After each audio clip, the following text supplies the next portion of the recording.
सुकरात कहते हैं कि शांति के बारे में बात करना ही काफी नहीं है, इसमें विश्वास करना भी जरूरी है, और इसमें विश्वास करना ही काफी नहीं है, इसके लिए काम करना भी जरूरी है।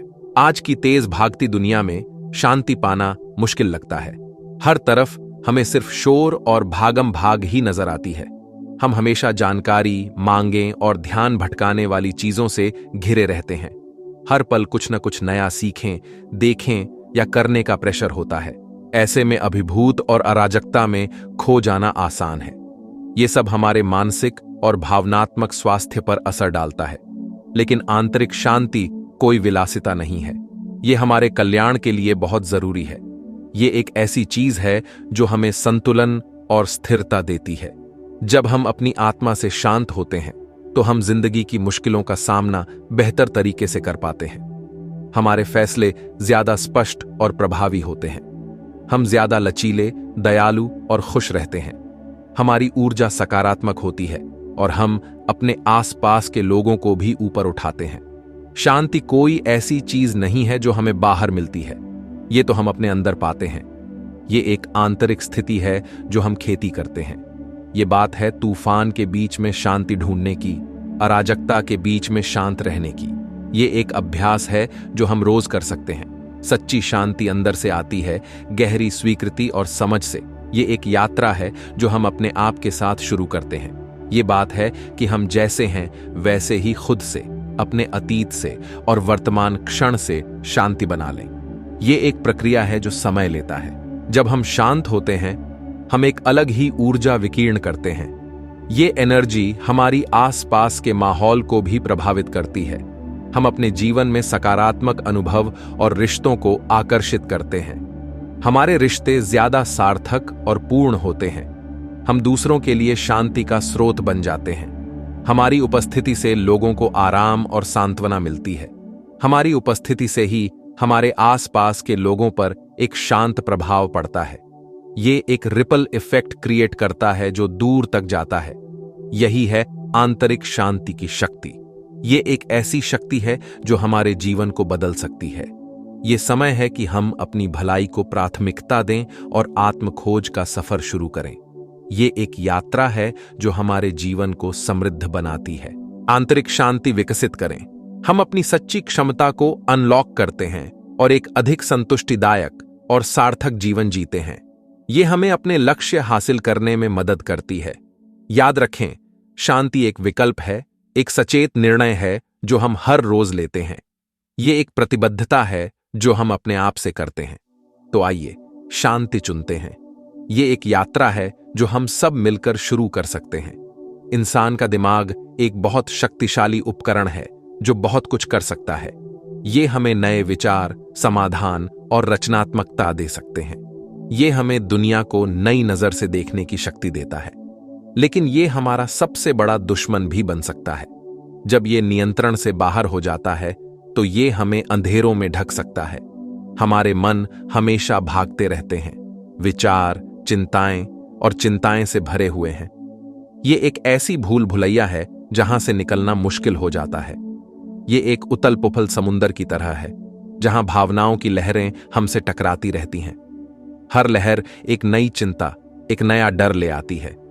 अगर हमने अपने अंदर के तूफान को शांत करना नहीं सिखाया तो हम जिंदगी भर मुश्किलों में उलझे रहते हैं। ये तूफान हमें अपनी असली संभावनाओं से पहचानता है। ये विचार अक्सर नकारात्मक और अनुत्पादक होते हैं। ये हमें अपने लक्ष्यों से दूर ले जाते हैं और हमें अपने रास्ते से भटकाते हैं। हम अतीत में खोए रहते हैं, भविष्य की चिंता करते रहते हैं और वर्तमान क्षण को जीना ही भूल जाते हैं। ये एक ऐसा चक्रव्यूह की तरह है जहां से निकलना मुश्किल हो जाता है। ये निरंतर मानसिक बकबक तनाव पैदा करता है, हमारी खुशी छीन लेता है और हमें सच्ची शांति का अनुभव करने से रोकता है। ये हमें अपने आप से दूर कर देता है। हम अपने विचारों और भावनाओं के साथ साथ पहचान करते हैं, ये सोचते हुए कि यही हम हैं। लेकिन ये एक भ्रम है। लेकिन हम अपने विचार नहीं हैं, हम उनसे अलग हैं, एक पर्यवेक्षक की तरह। हम तो वो जागरूकता हैं जो उन्हें निरीक्षण करती है। ये एक ऐसी दृष्टि है जो हमें अपने अंदर की शांति तक ले जा सकती है। जैसे हम लहरें नहीं हैं, बालक समुंदर हैं वैसे ही हम अपने विचार नहीं हैं। बालक वो चेतना है जो उन्हें अनुभव कराती है। ये एक गहरा समुंदर है जिसमें हमारी असली शांति छुपी है। इस अलगाव को पहचान कर हम खुद को विचारों के निरंतर प्रवाह से अलग कर सकते हैं। ये एक ऐसा सफर की शुरुआत है जो हमें अपने असली रूप तक ले जाता है। हम बिना किसी जजमेंट के उन्हें ऑब्जर्व कर सकते हैं, उन्हें आसमान में बादलों की तरह आने और जाने दे सकते हैं। ये एक ऐसी प्रक्रिया है जो हमें अंदर से मजबूत बनाती है। ये मन को शांत करने और आंतरिक शांति पाने की तरफ पहला कदम है। ये एक ऐसा सफर की शुरुआत है जो हमें अपने असली रूप तक ले जाता है, जहां हम अपने आप को पाते हैं। मन पर नियंत्रण का मतलब ये नहीं है कि हम विचारों को पूरी तरह रोक दें। ये सीखना है कि उन्हें कैसे कंट्रोल में रखा जाए। ये एक प्रक्रिया है जो समय और अभ्यास से आती है। ये बात है कि हम चुनें कि हम किन विचारों में पढ़ना चाहते हैं और किन्हें जाने देना चाहते हैं। ये एक सचेत निर्णय होता है जो हम अपने मन के साथ मिलकर लेते हैं। ये बात है दिमाग को अपना दुश्मन नहीं बल्कि अपना सहयोगी बनाना है। जब हम मन को अपना दोस्त बना लेते हैं तो हमारी जिंदगी में एक नया संतुलन और सद्भाव आता है। मन पर नियंत्रण करने का एक बहुत ही प्रभावी तरीका है ध्यान। ध्यान से हम अपने मन को प्रशिक्षित करते हैं और हमें अनुशासन में देर हो गई है। ध्यान का मतलब ये नहीं है कि हम मन को खाली कर दें। ये जानना है कि ये कैसा काम करता है। ये एक यात्रा है जो हम अपने आप को समझने के लिए करते हैं। ये बात है बिना किसी निर्णय के अपने विचारों और भावनाओं को देखने की, उन्हें समुंदर में लहरों की तरह उठने और गिरने देने की। ये एक प्राकृतिक प्रक्रिया है जो हमारे अंदर शांति और स्पष्टता लाता है, उन्हें समुंदर में लहरों की तरह उठने और गिरने देने की। ये एक अनुस्मारक है कि सब कुछ अस्थायी है और कुछ भी स्थायी नहीं है। नियमित रूप से ध्यान करने से हमें अपने विचारों से वैराग्य विकसित करने में मदद मिलती है। ये वैराग्य हमें एक नई आजादी और मुक्ति का एहसास दिलाता है। हम उन्हें देखते हैं कि वो क्या हैं, बस अस्थायी मानसिक संरचनाएं। ये एहसास हमें अपने विचार और भावनाओं के साथ एक नया रिश्ता बनाने में मदद करता है। हम ये एहसास करते हैं कि हम अपने विचार नहीं रखते हैं और हमें जो कुछ हम सोचते हैं उसमें विश्वास करने की जरूरत नहीं है। ये एक शक्तिशाली एहसास है जो हमारे जीवन को बदल सकता है और हमें जो कुछ हम सोचते हैं उस पर विश्वास करना जरूरी नहीं है। जैसे जैसे हम ध्यान में विशेषज्ञ होते जाते हैं, हम अपने अंदर एक ऐसी शांति और शांति विकसित करते हैं जो हमारे जीवन के हर पहलू में फैल जाती है। जैसे जैसे हम ध्यान में विशेषज्ञ होते जाते हैं, हम अपने अंदर एक ऐसी शांति और शांति विकसित करते हैं जो हमारे जीवन के हर पहलू में फैल जाती है। ये शांति हमें हर स्थिति में शांत और संयमित रहने में मदद करती है। हम अपने अंदर एक ऐसी शांति और शांति विकसित करते हैं जो हमारे जीवन के हर पहलू में फैल जाती है। हम बाहरी परिस्थितियों पर प्रतिक्रिया करते हैं और चुनौतियों के सामने अधिक लचीले बन जाते हैं।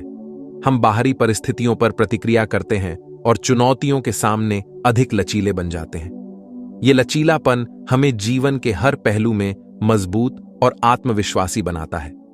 हमें छोटी छोटी चीजों में खुशी मिलने लगती है और हम अपने आसपास की सुंदरता की सराहना करने लगते हैं। ये सराहना हमें जीवन के हर पल का पूरा आनंद लेने में मदद करती है। अभी की ताकत, वर्तमान क्षण हाय वो सब कुछ है जो हमारे पास है। अतीत चला गया है, भविष्य अनिश्चित है और फिर भी हम अपनी जिंदगी का ज्यादा हिस्सा ये सोचने में गुजर देते हैं कि क्या था या क्या होगा। ऐसा करके हम वर्तमान की सुंदरता और विकास को खो देते हैं। वर्तमान क्षण हाय वो जगह है जहां जिंदगी चल रही है। यही वो जगह है जहां हम खुशी, प्यार और कनेक्शन एक्सपीरियंस करते हैं। जब हम पूरी तरह से प्रेजेंट होते हैं तो हम पूरी तरह से जी रहे होते हैं। हम छोटी छोटी चीजों की कदर करते हैं, जैसे खाने का स्वाद, अपनी त्वचा पर सूरज की गर्मी और हंसी की आवाज। अभी में जीने का मतलब ये नहीं है कि हम अतीत को नजरअंदाज करें या भविष्य को नजरअंदाज करें। ये बात है अपना पूरा ध्यान इस पल पे लगाने की, बिना किसी फैसले या प्रतिरोध के।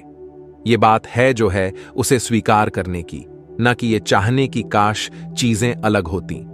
जब हम वर्तमान क्षण को गले लगाते हैं तो हम खुद को अतीत के बोझ और भविष्य की चिंता से मुक्त कर लेते हैं। हम शांति और मुक्ति का एहसास करते हैं जो अपने जीवन में पूरी तरह वर्तमान में रहता है। वर्तमान क्षण को अपनाना, वर्तमान क्षण को अपनाओ। अपने मन को अतीत के पछतावे या भविष्य की चिंता में ना उलझने दो। अभी जो है वही सब कुछ है, इसे खास बनाओ। हर अनुभव को पूरा तरह जियो। अपनी सारी इंद्रियों को संलग्न करो। अपने खाने का स्वाद लो, हवा को महसूस करो, पंछियों की आवाज सुनो। ये छोटी छोटी चीजें आपको प्रेजेंट में लाती हैं। ये आपको हर दोस्त की सराहना करने की याद दिलाती है। सब कुछ कंट्रोल करने की कोशिश छोड़ दो। स्वीकार करो कि कुछ चीज आपके नियंत्रण में नहीं है। अपनी ऊर्जा उन चीजों पर लगाओ जिन्हें आप नियंत्रित कर सकते हैं। अपने विचार, अपनी क्रियाएं, अपनी प्रतिक्रियाएं।